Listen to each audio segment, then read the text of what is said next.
al titular del Museo de Patagones, Leonardo Dam, que como es habitual en cada ceremonia, en conmemoración del acto del 7 de marzo, bueno, siempre comparte momentos muy ricos de la historia de nuestro partido, pero especialmente de esta gesta. Dan es el titular del Museo Emanossi.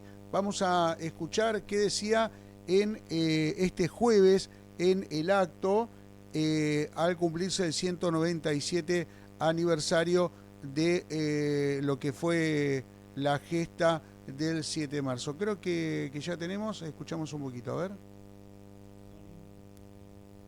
Señora Presidenta del Honorable Consejo Deliberante de Patagones, Mariel Cirinela, legisladores de Río Negro, mercado de simbolismo, conmemorando el 197 aniversario de la batalla del 7 de marzo. En este sitio en el que hoy estamos parados, este sitio histórico nacional, se puso en juego nada más y nada menos, hace 197 años, la soberanía de toda la Patagonia, de toda la región patagónica. Y esto que parece exagerado, no lo es tanto si consideramos que la comandancia del Fuerte del Carmen, origen de nuestra comarca, tenía jurisdicción desde la cordillera hasta el Atlántico, desde el Colorado hasta el Cabo de Hornos. Hace poco más de una semana, decíamos el 28 de febrero, que aquel lugar, la Villa 7 de Marzo, y esa fecha de 1827, el 28 de febrero, una fecha muy importante porque allí dejaron su vida los primeros 3 héroes defendiendo la soberanía argentina en la Patagonia. Luego vendrían otros héroes, allá por 1982, que seguirían el ejemplo de aquellos primeros, defendiendo nuestros derechos en el Atlántico Sur. Pero me parece que se impone una reflexión sobre qué es la Patagonia en estos tiempos que corren y la vida siempre tan difícil para los patagónicos. ¿Qué es la Patagonia? ¿Cuándo empezó a usarse ese término?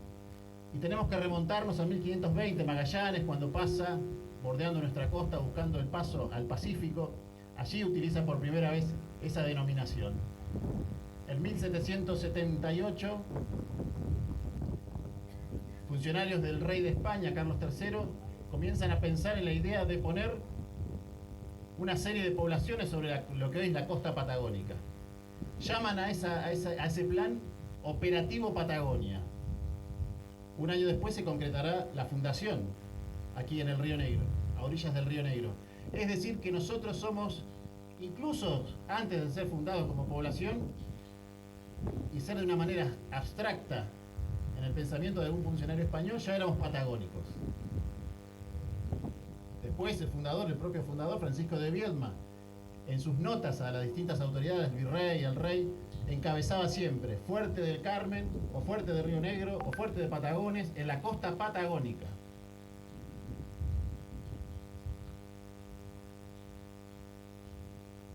En 1827, por supuesto, se defendió aquí la soberanía. En 1814 se izó por primera vez la bandera celeste y blanca en toda la Patagonia, aquí, en el Fuerte del Carmen.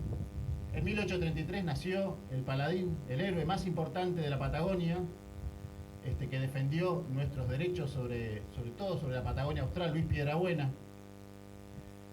Pero a pesar de todos esos antecedentes tan importantes que teníamos en términos históricos, ¿sí?, que los tenemos también geográficos, económicos, climáticos, los vecinos del partido y las vecinas del partido Patagones no estaban incluidos en la región patagónica. Y eso fue generando una suerte de reclamo, ¿sí? Cada vez las voces se iban alzando más fuerte, y la caja de resonancia de esos reclamos, como siempre, era el Consejo Deliberante. Durante décadas, podríamos decir. Pero hubo ahí una persona que tomó ese reclamo, fundamentalmente, que fue el presidente de aquel entonces del Consejo Deliberante, estoy hablando del año 2003-2004, que tomó esos reclamos y gestionó, impulsó, insistió, habló con todas las autoridades que había que hablar, con gobernadores, con senadores, con diputados de nivel provincial, de nivel nacional, con los miembros del Parlamento patagónico. ¿sí? Que algunos no estaban muy convencidos de esta situación, pero uno a uno fueron convenciéndose, y esa persona, ese presidente del HCD, no es más ni menos que hoy nuestro actual intendente Ricardo Marino,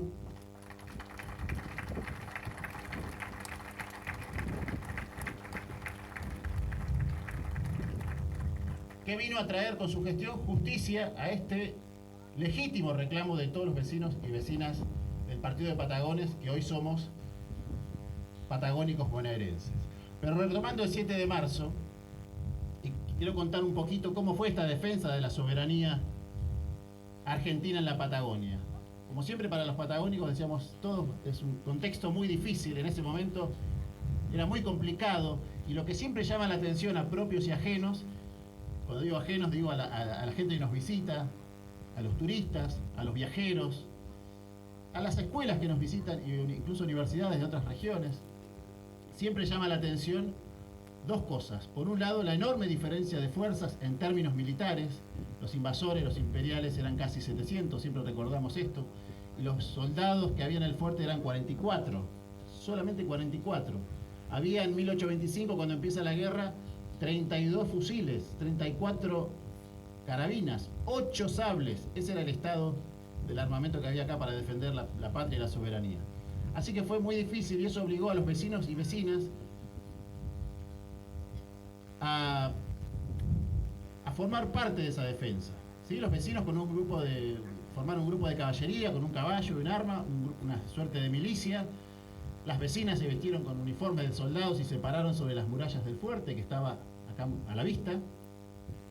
Los gauchos que llegan, el gaucho Molina con sus 22 hombres que tienen un rol protagónico, los corsarios, los soldados afroargentinos, nuestros queridos soldados de la patria, como se decía. En fin, todos lograron convertir, organizándose, uniéndose, lograron convertir lo que era una derrota segura en una victoria. Y eso es lo que nos enorgullece y lo que siempre mostramos con mucho orgullo a quienes nos visitan, porque acá no hubo un prócer, un general, un coronel de bronce, sino que fue el pueblo que se organizó y logró convertir, como decía, una derrota segura en una victoria. Y eso es lo que conmemoramos todos los años con el mayor de los respetos en este lugar. Así que muchas gracias. Bien, escuchábamos entonces, la verdad que muy lindo, me gustó todo lo que dijo, siempre es muy interesante bueno, conocer la historia, insisto, de nuestro lugar, y también cómo se relata y cómo la relata Leonardo Dan, y me quedo con esta última parte, ¿no?